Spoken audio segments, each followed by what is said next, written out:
When you're watching Reservoir Dogs, this is the kind of movie that I really enjoy. I enjoyed it because one, the dialogue just works really well, and I just enjoy the concept as well of all of these guys who are thieves or like are going on a heist together, and they each have code names, so you don't really know anybody's real name up until like they reveal it or whatnot, and then you kind of get to the point where there's conflict. Of course, there's going to be conflict. They're all thieves, and it's just an amazing idea of these thieves or a heist goes wrong, and now everybody's trying to figure out, okay, who did it, who did what, and what's going on. You know what I'm saying?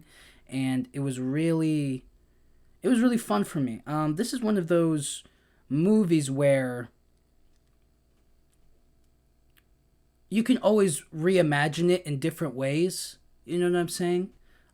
Which is why I feel like a movie like this is something that could be remade, not remade, but kind of like the same concept, different story. You know what I mean? It's the exact same, just like anything else. You know what I mean? It's retelling the same story over and over and over again, but they tell it in a different way, and that's what I feel like this movie could really do or work on. But anyways, Quentin Tarantino, Reservoir Dogs. I mean, it's one of those.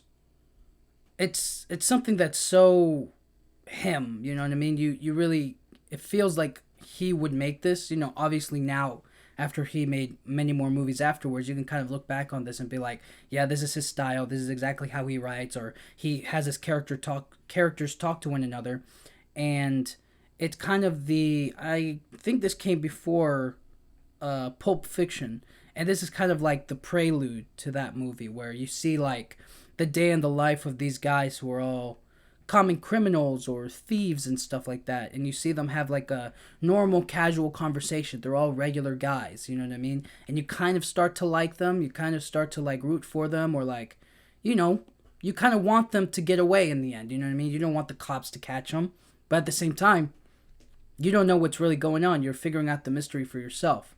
And I really enjoyed that. I really liked that aspect of the movie. But anyways, moving on to it, just the way that it was written, I really feel like Quentin Tarantino really nailed it with the possibilities or the idea of, hey, these guys, the dialogue has to be back and forth. There has to be huge conflict, you know?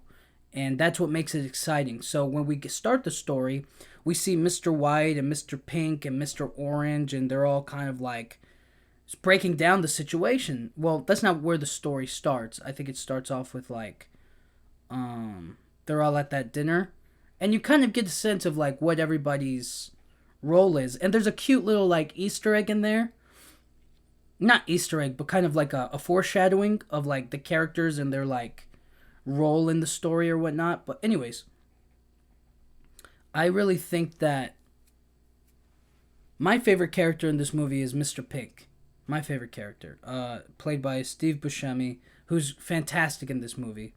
And the whole time I'm thinking to myself like, Mr. Pink and Mr. White's dialogue, their back and forth, their conversation, and them talking amongst one another about it had to be Mr. Blonde, or what happened to Mr. Blue, and where's Mr. and this about Mr. Brown, and then what are we gonna do now? Should we wait? What's going on with everybody else? You know what I'm saying?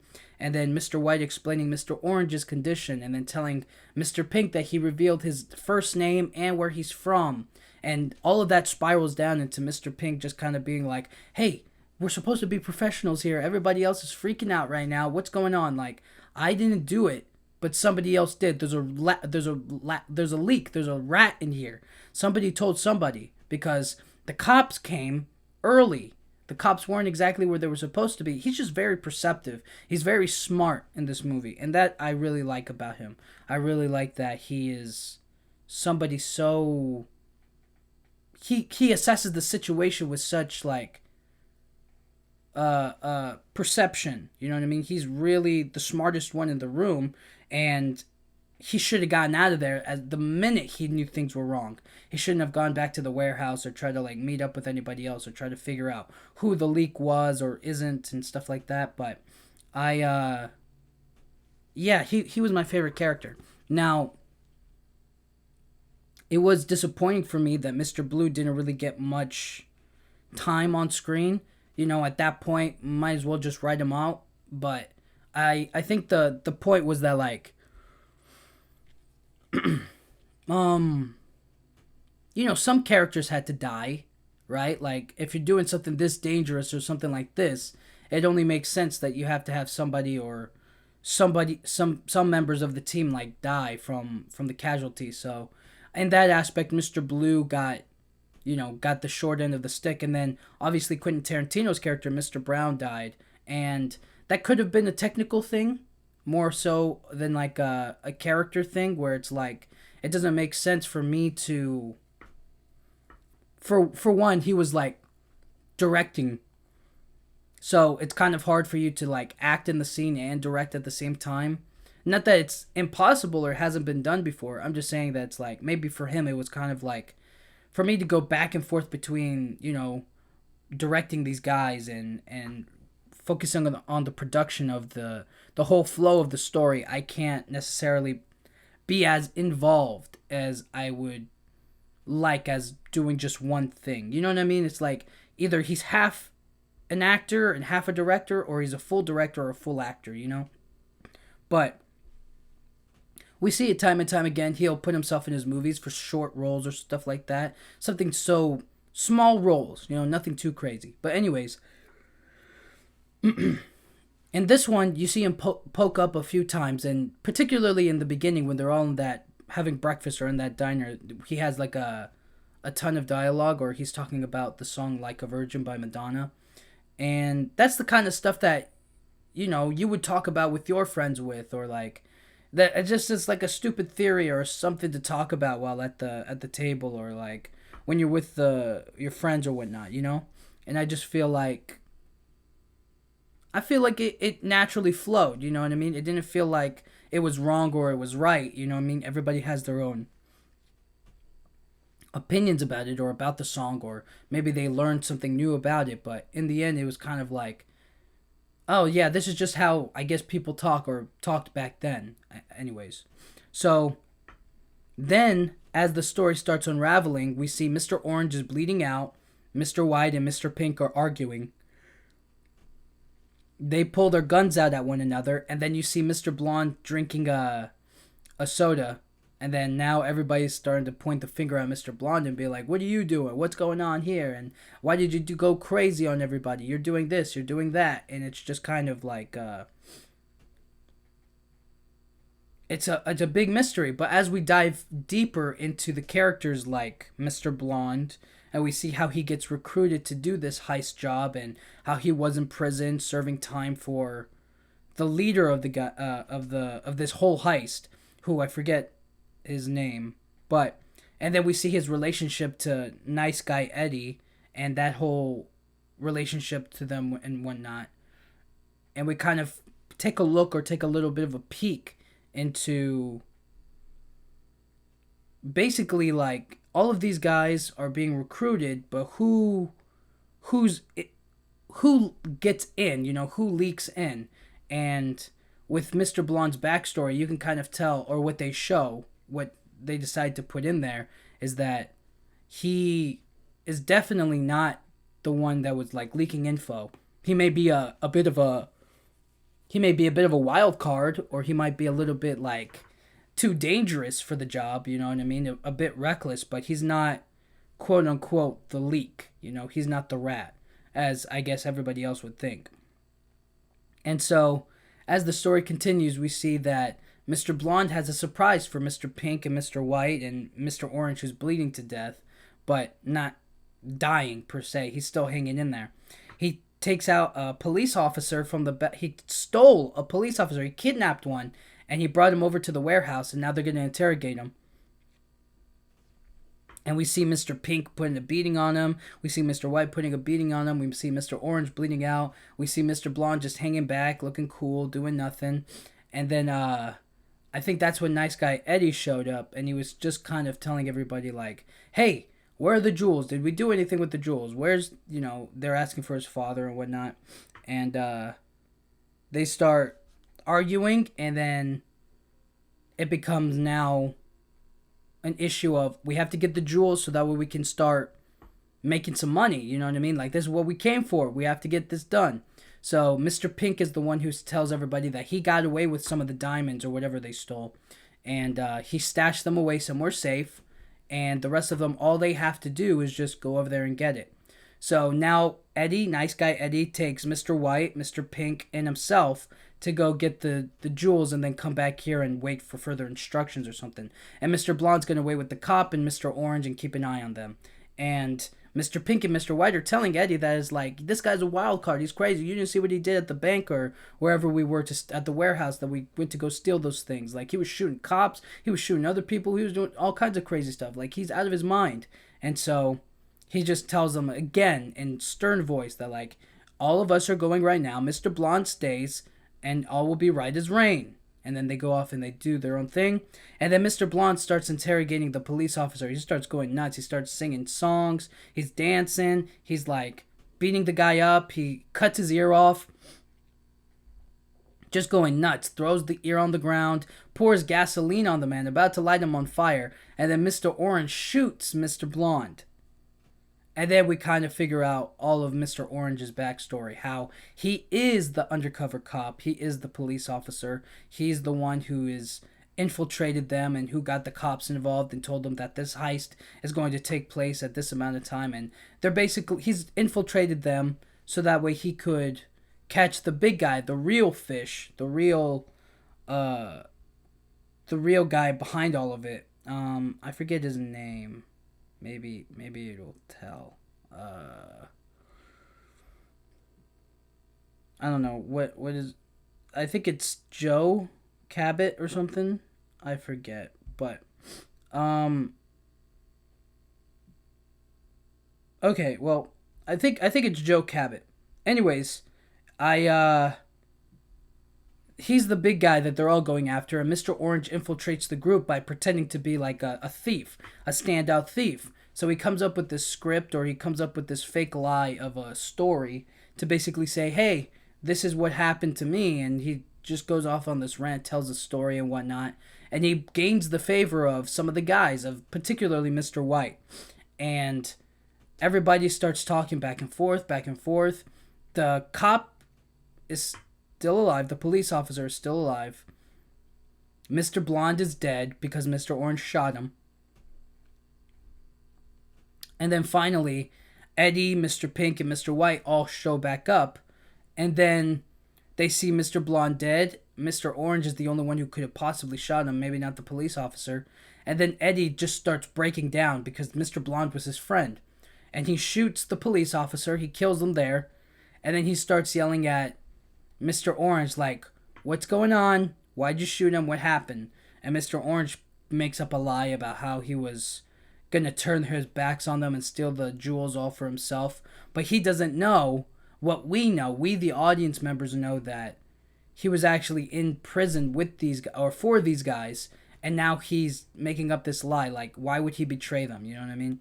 So Eddie catches on to this and he goes like, you're telling me that this guy who served in prison for 4 years on us, he could have bratted on us at any time he wanted, and now that he gets out and we're finally going to make him some money and we're going to make our promise to him that we're going to make him whole and make him a better man or make him some money, some real cash. You think he's just now going to decide to, out of the blue, to turn his backs on us and steal the jewels all for himself? That's what you're saying?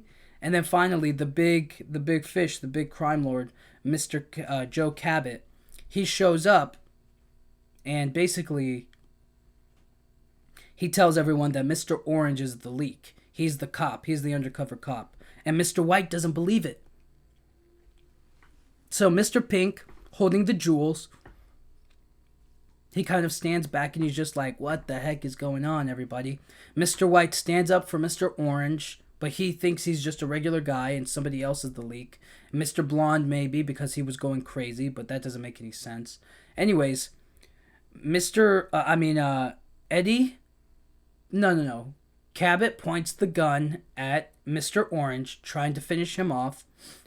Mr. White points his gun at Joe Cabot and then Eddie points his gun at Mr. White. So now we got a little standoff here, and I really like the way that the tension built up nicely to this, and how during Mr. Orange's backstory, or like his relationship to Mr. White has kind of grown a little fond of each other. You know what I mean? A little bit of a friendship has brewed between them, and I thought that, amongst thieves, who really has friends? You know what I mean? But apparently these guys were friendly with each other, and you kind of like the respect that Mr. White has for Mr. Orange, and the way that he, like, basically he's just kind of like helping him out or whatnot. But I feel like that kind of tension was always going to happen. It was always going to be some sort of a feeling between them. But you don't know. You don't know who's going to get what. But anyways, after all is said and done, Eddie starts getting enraged, and then guns start firing. It's Mr. White kills Joe Cabot. Eddie shoots at what's his name, Mr. White. Mr. White kills Eddie, and then Mr. White is injured, but he's not dead. He's okay. And then he's holding Mr. Orange in his arms, and then Mr. Orange reveals it to him that he's the cop. And then you see the tears of the crying, or like they're just going like, oh. And then the cops start invading the place, and everybody starts coming in. Mr. Pink runs away. He gets away, which, you could interpret it different ways. Is that like he gets stopped by the police, he goes to prison, he gets shot by the police, or he gets away. I think he gets away, because no matter what way I look at it, is that like the police's top priority, or like their main priority, is going to be like getting the criminals inside the warehouse. You know what I mean? That's going to be their top priority, not the single, or to save the cop that's shot undercover in there. You know what I mean? Or to get the dead body in there. So I mean, you could look at it however you want. Me personally, I feel like Mr. Pink gets away. I feel like he escapes. He gets the jewels and the diamonds, and he gets rich off of it. And we don't know what happens next to him. You know what I mean? But that's just for me. And then obviously the police go in, and then I guess it goes to black, and then we don't know what happens after that. My feeling is Mr. White probably dies along with Mr. Orange. Everybody in there dies, and the only living survivor is Mr. Pink, who gets away with it all. And I like that. I like that a lot. I feel like they're so... That's the good thing about this, is that it leaves it a little ambiguous. It leaves it a little like, up to interpretation. You can take it however you want. You know what I mean? But overall, this movie just did a great job with the concept. I really like the way that they turn on each other. Now,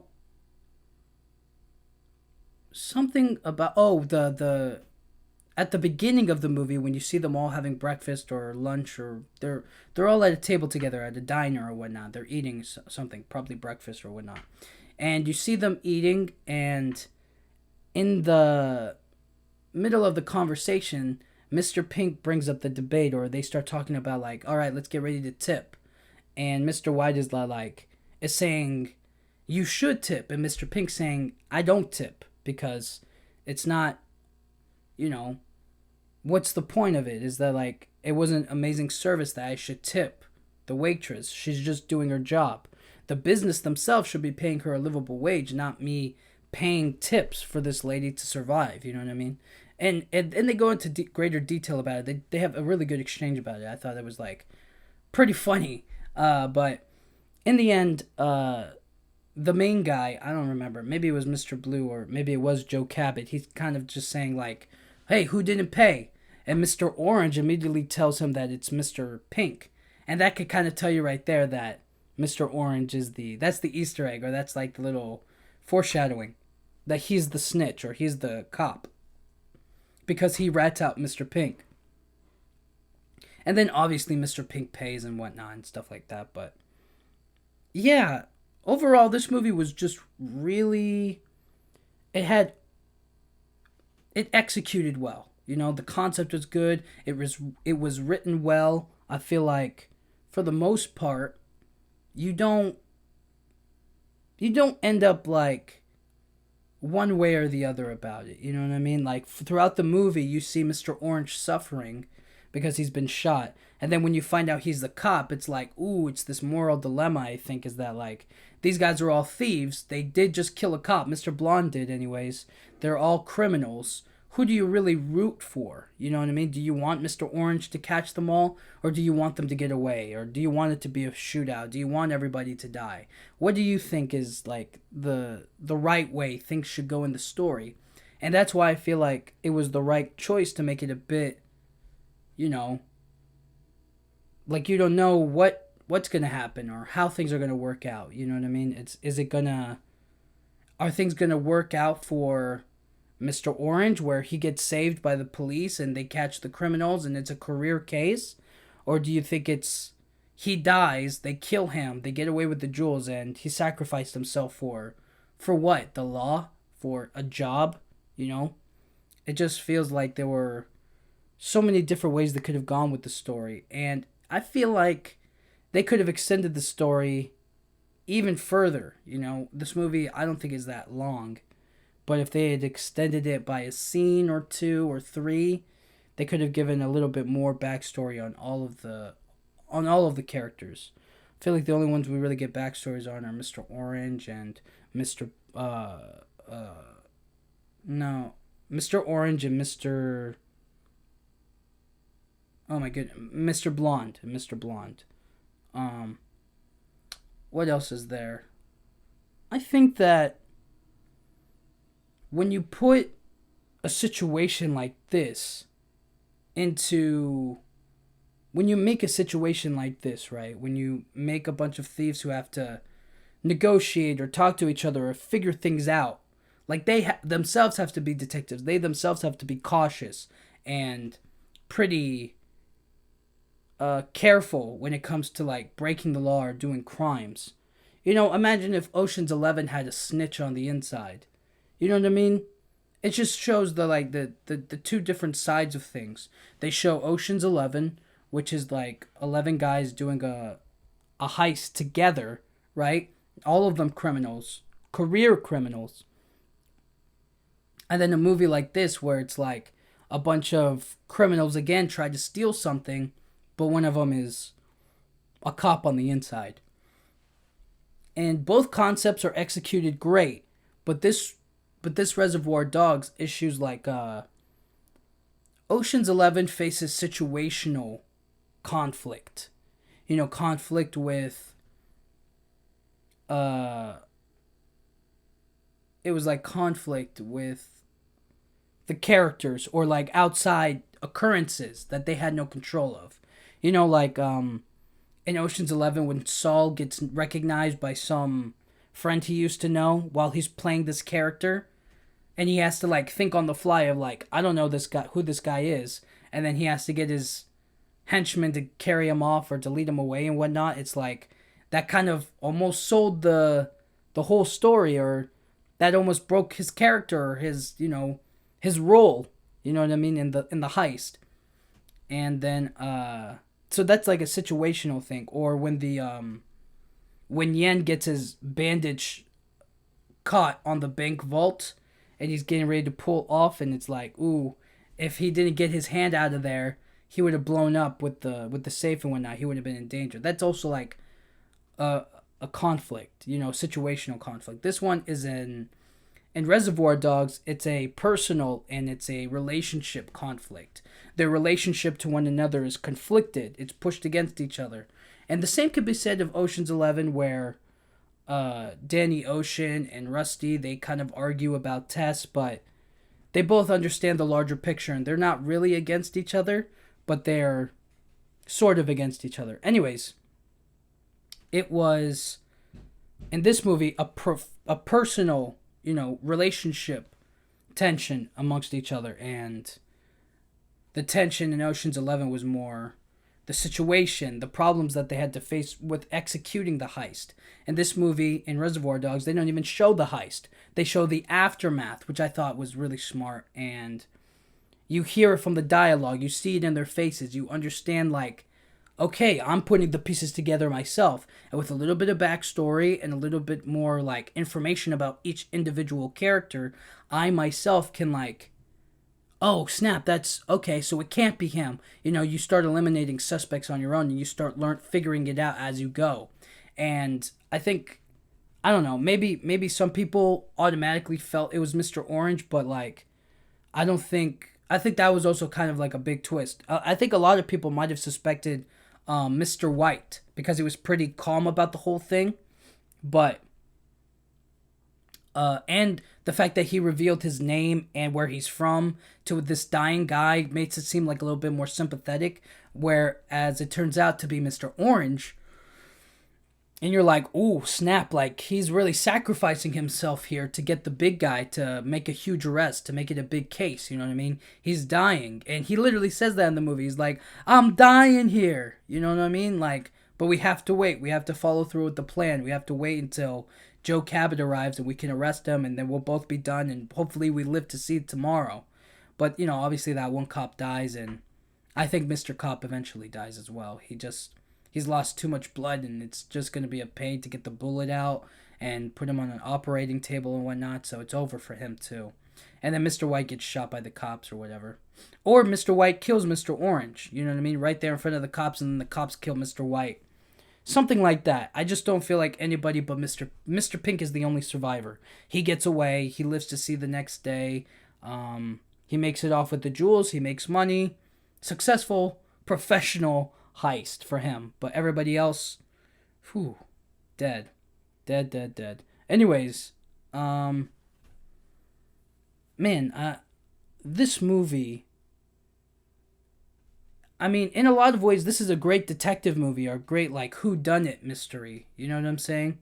And as you kind of, like, figure out more and more and more about everybody else, or side characters, or the Joe Cabot, or Mr. Blonde and Mr. Orange, you start to really figure out, like, man, the situation is now dire for Mr. Orange because he's on the clock now. He could die at any moment. He's losing so much blood.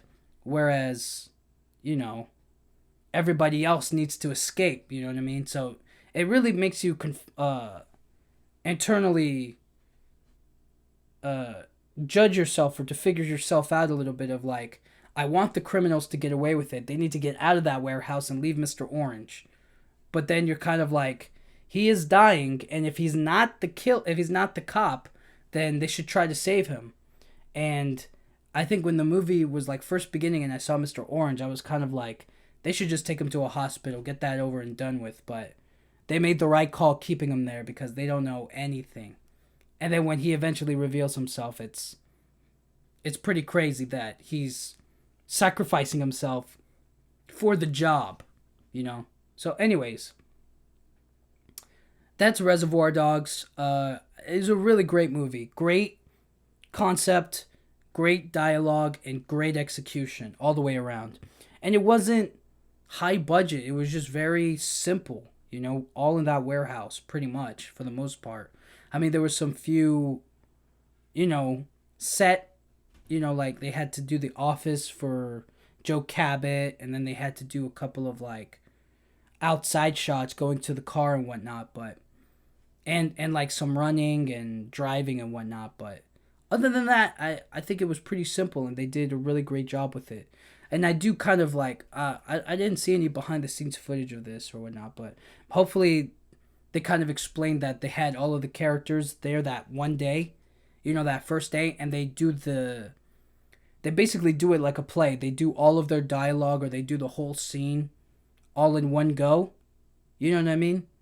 Like, they start from the beginning and they start to the end of like, when Mr. Pink arrives and Mr. White and Mr. Orange are there, and then they start doing that dialogue, and then they move to Mr. Blonde getting in there, then the cop, and then Eddie comes in, and then Mr. Blonde like, they all did it that one day, and then they maybe came back another time or whatnot, and I don't know. But anyways, thank you guys so much for listening. When you're watching Reservoir Dogs, kind of put yourself in the perspective of like the criminals and then of the cop, and think to yourself like, who do I really want to win in this? You know what I mean? Do I want Mr. Orange to win? But then I'm rooting for the criminals. But if I want, you know, do I want the do I want Mr. Orange to win? But then I'm like on the side of the cops, and I'm not really like with them either. So which is it? You know what I mean? You just figure it out for yourself. But yeah, thank you guys so much for listening. Thank you.